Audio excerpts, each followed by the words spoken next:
Hello friend, BPSC current वाला पर आप सबका स्वागत है। तो बीपीएससी करंट अफेयर में हम लोग जो पढ़ने वाले हैं इस यूट्यूब चैनल पर, उसमें है भारतीय इतिहास के जो क्लास 12 के ली गई है। और इसमें मुख्यतः जो चैप्टर है, प्रथम चैप्टर यात्रियों के नज़रिए से 10वीं से 17वीं शताब्दी के बीच के इतिहास के बारे में पढ़ना है। जो भारत में किस किस तरह से परिवर्तन आए हैं, ये परिवर्तन जो यात्रियों के नज़रिए से हुए हैं, यानी विभिन्न कालों में जो आते गए हैं यात्री, उनके द्वारा जो भारत के सामाजिक, धार्मिक और सांस्कृतिक विकासों का क्रम बताया गया है। अर्थव्यवस्था में किस तरह से परिवर्तन आ रहे हैं, राजनीति में किस तरह से परिवर्तन आ रहे हैं, भारतीय समाज किस तरह से परिवर्तित होते जा रहा है, ये जो मेनली हम लोग पढ़ने वाले हैं 10वीं से 17वीं शताब्दी के बीच में, इनमें कैसे परिवर्तन आते जा रहा है। इसमें कुछ ऐसे यात्री रहे हैं या महिला या पुरुष रहे हैं जो काम के तलाश में या प्राकृतिक जो आपदाएं होती थी उनके देशों में, उनसे बचाव के लिए दूसरे देशों में जाते थे।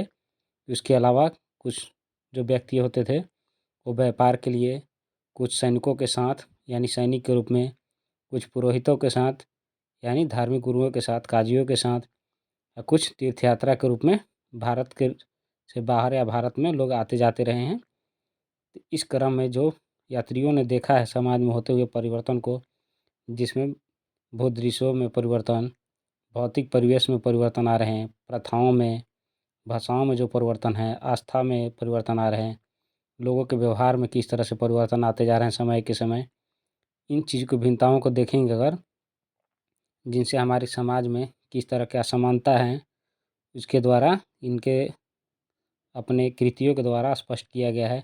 यानी ये जो यात्री हैं वो विभिन्न राजकाल में आए हैं और उन राजकाल में राजाओं के शासन के बारे में लिखते हैं।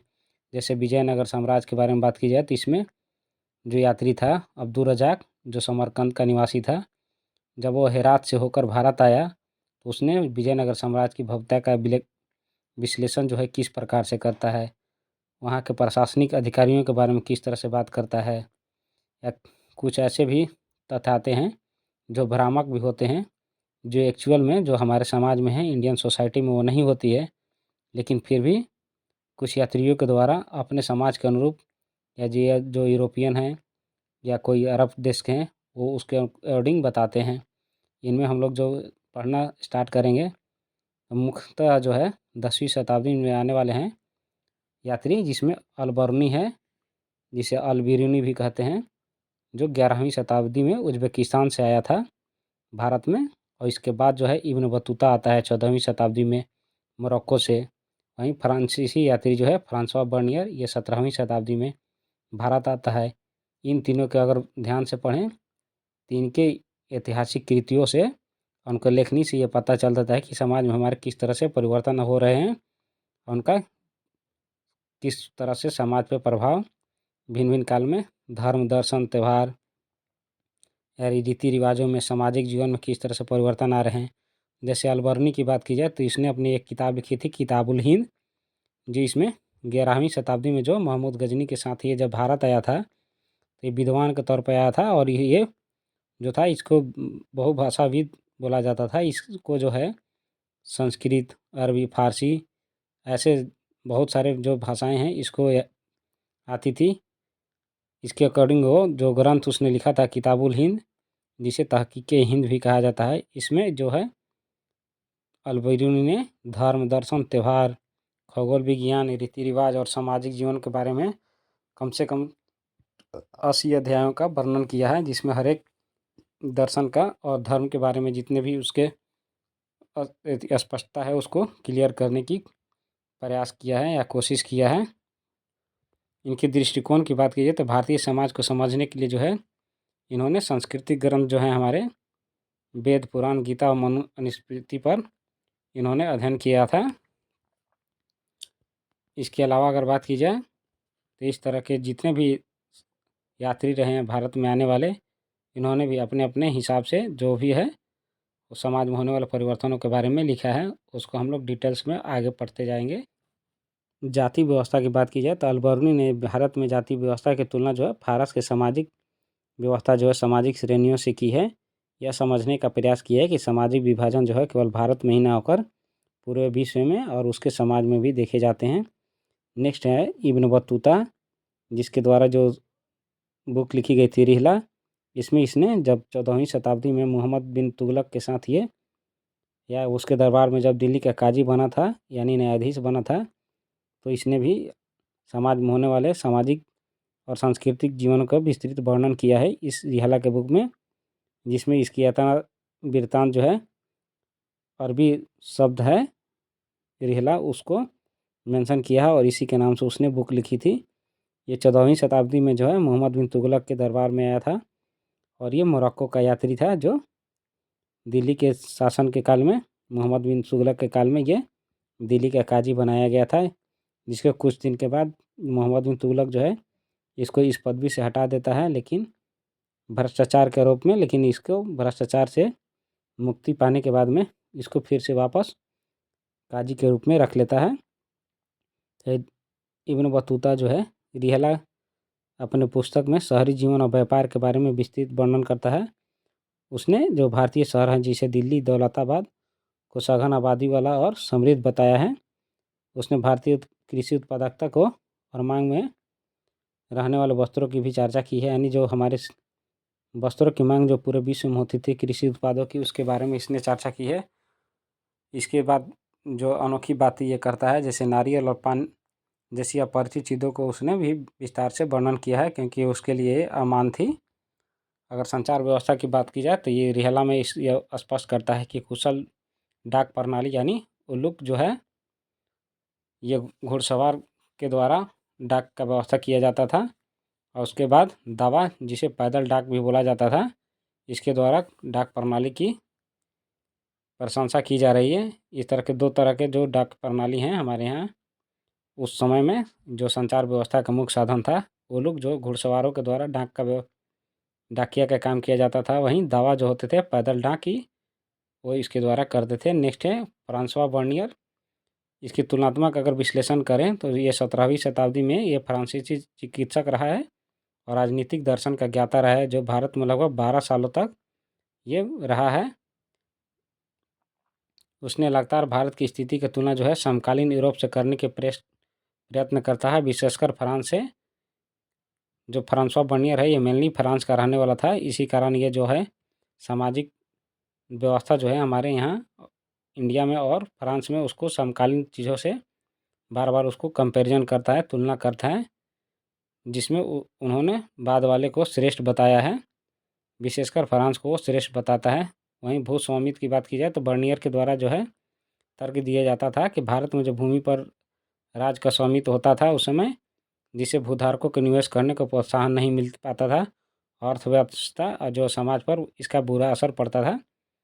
सामाजिक संरचना की बात करें तो ये फ्रांसवा द बर्नियर अपनी बताता है कि जो भारतीय समाज है अमीर शासक वर्ग और गरीब जनसमूह के बीच में बटा हुआ वर्ग नहीं है, इसके बीच में कोई जो है मध्य वर्ग नहीं था, यानी दो गरीब और अमीर के बीच में ही जो सामाजिक व्यवस्था थी वो बटी हुई थी। भारत में कोई मध्यम व्यवस्था क्या मध्यम वर्ग का कोई भी व्यवस्था नहीं था। महिलाओं की बात की जाए तो ये सती प्रथा का उल्लेख करता है, ये काफ़ी इंपॉर्टेंट हो जाता है कि ऐसा कौन सा यात्री रहा है जो सती प्रथा का उल्लेख करता है। तो ये 17वीं शताब्दी में आने वाला फ्रांसवा बर्नियर जो है सती प्रथा का उल्लेख करता है। इसे वो पूर्वी समाज के उत्पीड़न के प्रतीक के रूप में प्रस्तुत करता है, अर्थात जो पूर्वी समाज है यानी इंडिया पाकिस्तान बांग्लादेश जो ये पश्चिमी समाज हैं उससे इसको उत्पीड़ित समाज बताता है। हालांकि उन्होंने महिलाओं के आर्थिक गतिविधियों में भी भागीदारी को स्वीकार किया था। इस तरह से देखें तो बीपीएससी की प्रासंगिकता किस तरह से रह जाती है, तो ये वृत्तांत जो है उपनिवेशिक काल के दौरान किए गए भारतीय समाज में जो परिवर्तन आए हैं उससे को दर्शाता है। मुख्य रूप से जो यात्री रहे हैं उसके अवलोकन द्वारा हम लोग अनूठी प्रथाएँ जो हैं सती प्रथा पान और नारियल जैसे इसे तुलनात्मक विश्लेषण पर प्रश्न पूछे जा सकते हैं। तो इस तरह से हम लोगों ने 10 मिनट में इस 3 यात्रियों के द्वारा हमारे होने वाले समाज में परिवर्तन के बारे में जाना। नेक्स्ट चैप्टर में हम लोग पढ़ेंगे और भी जो यात्री आए हैं उसके द्वारा जो भारत में ये समाज हो रहे हैं परिवर्तन को हम लोग देखेंगे। एक एडिशनल फैक्ट के तौर पर बता देते हैं। जैसे 1440 ईस्वी में जो है अब्दुल रजाक जो समरकंद का रहने वाला था, वो दक्षिण भारत में आया था, यानी मूलतः यह जो विजयनगर साम्राज्य है वहाँ पर आया था और ये उसके समाज के बारे में जानकारी देता है। वहीं महमूद वली बल्खी जो है 1620 के दशक में ये यात्रा करने भारत आया था और शेख वली हाजिन जो है 1740 ईस्वी में उत्तर भारत आया था। इस तरह के जो यात्री हैं इनके द्वारा जो भारतीय समाज के बारे में, दर्शन के बारे में विशेषताएं जानकारी प्राप्त होती है। समाज के परिवर्तनों के बारे में जानकारी हो रही है। जिस जिस काल में ये आए हैं उसके बारे में इन्होंने स्पष्टता से व्यक्त किया है। विशेष जानकारी के लिए कुछ यात्रियों के बारे में भी बता दे रहे हैं। जैसे मार्को पोलो जो है इटली का निवासी था जो भारत आया था। इसका जो जीवन कर रहा था 1254 ईस्वी से 1323 ईस्वी के तक।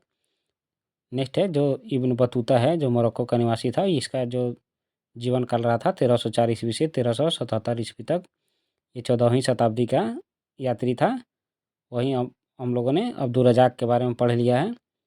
एक और है निकितन या निकितिच निकितन, जो भारत में 1466 से 72 के बीच में यहाँ पर 15वीं शताब्दी में जीवन व्यतीत करता है। ये मूलतः निवासी जो था ये रूस का निवासी था। नेक्स्ट है दीवार करे दुर्तो बारबोसा का, ये पुर्तगाल का निवासी था जिसकी मृत्यु जो 1521 ईस्वी में हो गई थी और ये भारत की यात्रा पर 1518 ईस्वी में आया था, जिसकी मृत्यु जो है पुर्तगाल में ये इंडिया में ही हो गई थी। नेक्स्ट है 1562 ईस्वी में आया था सैयदी अली रईस जो तुर्की का रहने वाला था। नेक्स्ट है अंतोनियो मानसेरेतो जो स्पेन का यात्री था। वो 1536 ईस्वी से 1600 ईस्वी तक उसका जीवन काल रहा था। वहीं पीटर मुंडी जो है इंग्लैंड का था यात्री, जिसने 1600 से ईस्वी तक 1667 ईस्वी तक इसकी जीवन काल रही थी, या 1605 से 1689 के बीच में फ्रांसवा बर्नियर जो है फ्रांस का, उसका जीवन काल रहा था, जिसे तैवारनियर भी बोलते हैं। 1605 से 89 के बीच में तैवारनियर का जीवन काल रहा था और फ्रांसवा बर्नियर का 1620 से 1688 के बीच में रहा था। तो इस तरह से जो महत्वपूर्ण यात्री रहे हैं उनके द्वारा किस समय में भारत आया गया है इसके बारे में बता दिए गए हैं। नेक्स्ट चैप्टर में हम लोग पढ़ेंगे भारत में सूफी परंपराओं के बारे में। यदि वीडियो अच्छी लगती है तो वीडियो को लाइक, शेयर और सब्सक्राइब करें चैनल को। वीडियो को शेयर करें। मिलते हैं नेक्स्ट वीडियो में, तब तक के लिए बाय, जय हिंद।